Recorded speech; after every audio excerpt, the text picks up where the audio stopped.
हम सभी को पता है state bank of India Bharat की लार्जेस्ट पब्लिक सेक्टर बैंक है। तो लार्जेस्ट पब्लिक सेक्टर बैंक होने के हिसाब से तो स्टेट बैंक ऑफ इंडिया में जो सेविंग अकाउंट होल्डर की जो यहाँ पर क्वांटिटी है वो भी काफ़ी ज़्यादा है। और मैक्सिमम सेविंग अकाउंट होल्डर अपनी जो सेविंग अकाउंट में पैसे रखते हैं उन पर जो state bank of India saving account की जो इंटरेस्ट है एट प्रेजेंट 2.70% है, वही इंटरेस्ट रेट अर्न कर रही है। आज की वीडियो में मैं उन सभी सेविंग अकाउंट होल्डर को एक ऐसे अकाउंट के बारे में बताने वाला हूं जहां पर आप अगर अपने सेविंग अकाउंट को उस अकाउंट में कन्वर्ट करवा लेंगे तो आपकी जो सेविंग अकाउंट की सभी बेनिफिट्स है वो यहाँ पर सेम ही रहेगी, लेकिन जो इंटरेस्ट रेट है वो 2.70 से पर बढ़कर 7.30% हो जाएगी। तो यहाँ पर जो जिस अकाउंट के बारे में मैं बात कर रहा हूँ उस अकाउंट का नाम है सेविंग प्लस अकाउंट। अगर आपने स्टेट बैंक ऑफ इंडिया में अपनी एक सेविंग अकाउंट पहले से खुलवा रखी है तो आप अभी अपने जो सेविंग अकाउंट है उसे स्टेट बैंक ऑफ इंडिया की सेविंग प्लस अकाउंट के तौर पर कन्वर्ट करवा सकते हैं। और जब आप अपनी जो सेविंग अकाउंट है उसे सेविंग प्लस अकाउंट के तौर पर कन्वर्ट करवा लेंगे तो उसके बाद ही आपकी जो इंटरेस्ट रेट है सेविंग अकाउंट की इंटरेस्ट रेट है वो करीब बढ़ जाएगी, 2.70% से बढ़कर 7.30% तक हो जाएगी। तो यहाँ पर 7.30% तक कैसे होगी उसके लिए हमें यहाँ कुछ टर्म्स है जिसको हमें समझना है। अब जब भी हम अपने सेविंग अकाउंट को सेविंग प्लस अकाउंट के तौर पर कन्वर्ट करवाएंगे तो उस समय हमारी जो सेविंग अकाउंट नंबर है वो सेम ही रहेगी, हमारी चेक बुक है वो सेम ही रहेगी, हमारी जो एटीएम कार्ड है वो भी सेम ही रहेगी, लेकिन जो इंटरेस्ट रेट है वो ही बढ़ जाएगी। अब सेविंग प्लस अकाउंट पे कन्वर्ट करवाते समय ही हमारी जो भी यहाँ पर 3 टर्म आ जाएंगे, एमओडी बैलेंस, स्वीप इन और स्वीप आउट। वन वन करके चलिए जान लेते हैं आखिर क्या है ये 3 टर्म। एमओडी बैलेंस का मतलब होता है मल्टी ऑप्शन डिपॉजिट बैलेंस। अब ये multi option deposit balance fix deposit की तरह ही होती है। जिस तरह से फिक्स डिपॉजिट पर एक 10 ईयर पर हमें एक इंटरेस्ट रेट मिलती है और उस इंटरेस्ट रेट के हिसाब से हमारे जितने भी पैसे फिक्स डिपॉजिट पर हम करवाते हैं, इन्वेस्ट करवाते हैं, उस पर हमें इंटरेस्ट मिलती है और मैच्योर होने पर वो जो प्रिंसिपल और इंटरेस्ट को मिलाकर हमारे सेविंग अकाउंट में पैसे क्रेडिट कर दिया जाता है। ठीक उसी प्रकार से जब भी हम अपनी सेविंग अकाउंट को सेविंग प्लस अकाउंट के तौर पर कन्वर्ट करवाएंगे तो वहाँ पर एक रिजल्टेड बैलेंस होगी और उस रिजल्टेड बैलेंस को रखा गया है 35,000 रुपये। अब 35,000 रुपये से जितने भी ऊपर पैसे हमारे सेविंग अकाउंट पर रखे हुए हैं वो पैसे automatically multi option deposit account के तौर पर यहाँ पर कन्वर्ट हो जाएगी जब भी हम अपने सेविंग अकाउंट को सेविंग प्लस अकाउंट के तौर पर कन्वर्ट कर देते हैं।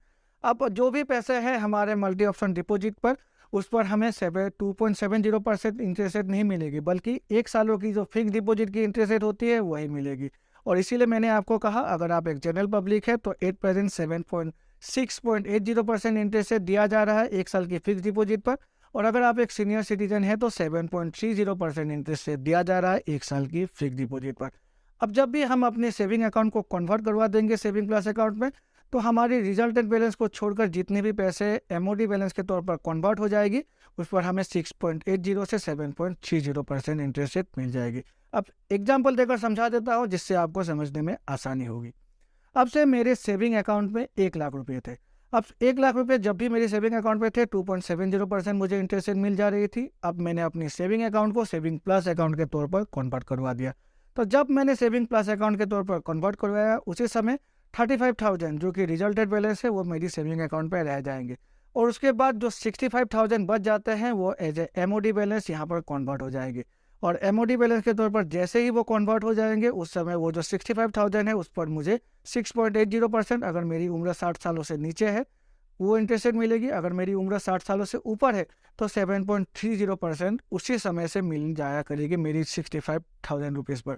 तो इस तरह से मेरी सेविंग अकाउंट में जितने भी पैसे हैं वो ऑटोमेटिकली एमओडी अकाउंट के तौर पर कन्वर्ट हो जाएगी और ये जो कन्वर्सन है उसे कहा जाता है स्वीप इन, यानी कि मेरी सेविंग अकाउंट से एमओडी अकाउंट में पैसे जा रहे हैं तो उसे कहा जाता है स्वीप इन। और जब भी मुझे कुछ पैसों की ज़रूरत पड़ जाए तो उस जो एमओडी बैलेंस से तुड़वा कर मेरी सेविंग अकाउंट में जो भी पैसे को ट्रांसफ़र हो जाएगी उसे कहा जाता है स्वीप आउट। अब से मुझे 80,000 रुपये की ज़रूरत है तो 35,000 रुपये तो मेरी सेविंग अकाउंट पर हैं, लेकिन जो बाकी के पैसे हैं वो जो मेरी एमओडी बैलेंस में कन्वर्ट हो गए थे जो पैसे वो ऑटोमेटिकली एमओडी बैलेंस से तुड़वा कर मेरी सेविंग अकाउंट में चले जाएंगे और उसके बाद जो मेरी रिक्वायरमेंट है वो यहाँ पर फुलफिल हो जाएगी। अगर मैं कैश निकालता हूँ तो मुझे कैश मिल जाएगी, अगर मैं ट्रांसफ़र करवाता हूँ तो वो पैसे ट्रांसफ़र हो जाएगा, तो उसे कहा जाता है स्वीप आउट। अब जितनी चाहे उतने मल्टी ऑप्शन डिपॉजिट अकाउंट मेरे जो सेविंग अकाउंट है मेरी जो सीआईएफ है उस पर कन्वर्ट हो जाएंगे। अब फिर से मेरे पास 50,000 रुपये है, तो फिर से वो 50,000 रुपये एक अलग एमओडी अकाउंट के तौर पर कन्वर्ट हो जाएंगे। ठीक उसी तरह से जब स्वीप आउट भी होगी, जो पहले एमओडी बैलेंस हुई थी वही जो पहले स्वीप इन हुई थी वही पहले स्वीप आउट के तौर पर भी जाएगी। तो ये भी आपको ध्यान में रखना है। अब टैक्स की अगर हम बातें करें तो किसी भी प्रकार की हमें टैक्स की बेनिफिट यहाँ पर नहीं मिलती है। जब भी हमारी एमओडी बैलेंस यहाँ पर टूटेगी तो उस समय टीडीएस डिडक्ट होगा और जो भी इंटरेस्ट हमें मिलेगी वो फुल्ली की फुल्ली टैक्सेबल होगी। तो ये भी आपको ध्यान में रखना है अगर आप अपनी सेविंग अकाउंट को सेविंग प्लस अकाउंट के तौर पर कन्वर्ट करवाते हैं। अगर आपने स्टेट बैंक ऑफ इंडिया में किसी भी प्रकार की एक सैलरी पैकेज अकाउंट खुलवा रखी है, चाहे रेलवे सैलरी पैकेज अकाउंट हो, डिफेंस सैलरी पैकेज अकाउंट हो, पैरामिलिट्री सैलरी पैकेज अकाउंट हो, किसी भी प्रकार की सेविंग जो सैलरी पैकेज अकाउंट हो, उस सैलरी पैकेज अकाउंट पे ये जो एमओडी फैसिलिटी है ये आजकल automatically he state bank of India ने ऐड कर दिया है। तो इसके लिए आपको किसी भी तरह से अपनी जो सेविंग अकाउंट है उसे कन्वर्ट करवाने की ज़रूरत नहीं है। कॉर्पोरेट सैलरी पैकेज अकाउंट में भी ये फैसिलिटी अभी मिल जाती है ऑटोमेटिकली। तो आप जब भी अपनी एमओडी बैलेंस को यहाँ पर खुलवाइएगा तो उस समय आपकी जो पासबुक है उसको अच्छी तरह से अपडेट करवाने के बाद देखिएगा आपके नीचे दो बैलेंस आ जाती है, आपकी जो अभी सेविंग अकाउंट में बैलेंस है वो और साथ में एमओडी बैलेंस, उन दोनों को मिलाकर जो भी पैसे हैं वही आपकी सेविंग अकाउंट पर टोटल रखे हुए पैसे होंगे। तो पासबुक अपडेट करवाते समय भी आप अपनी पासबुक के नीचे देखिएगा, आपको दोनों ही बैलेंस मिल जाएगी। तो इस तरह से आप अपनी जो सेविंग अकाउंट है, अगर आप सैलरी पैकेज अकाउंट के तौर पर नहीं गिरता, आपकी जो सैलरी पैकेज अकाउंट नहीं है, तो आप अपनी सेविंग अकाउंट को ही सेविंग प्लस अकाउंट में कन्वर्ट करवा लीजिएगा। तो इस तरह से आप अपनी जो ये सेविंग अकाउंट है वहाँ पर 2.70% नहीं बल्कि अप टू 7.30% तक इंटरेस्ट अर्न कर सकते हैं। आशा है इस वीडियो को देखकर आपको कुछ नई इन्फॉर्मेशन मिला होगा, और अगर मिला है तो मेरे चैनल को लाइक और सब्सक्राइब करें। सब्सक्राइब करके बेल आइकन को प्रेस करें जिससे कि मेरे ऐसे नई वीडियोस की नोटिफिकेशन तुरंत आपके पास मिल जाया करेगी। तो चलिए मिलते हैं अपने अगले वीडियो में, तब तक के लिए good bye and take care.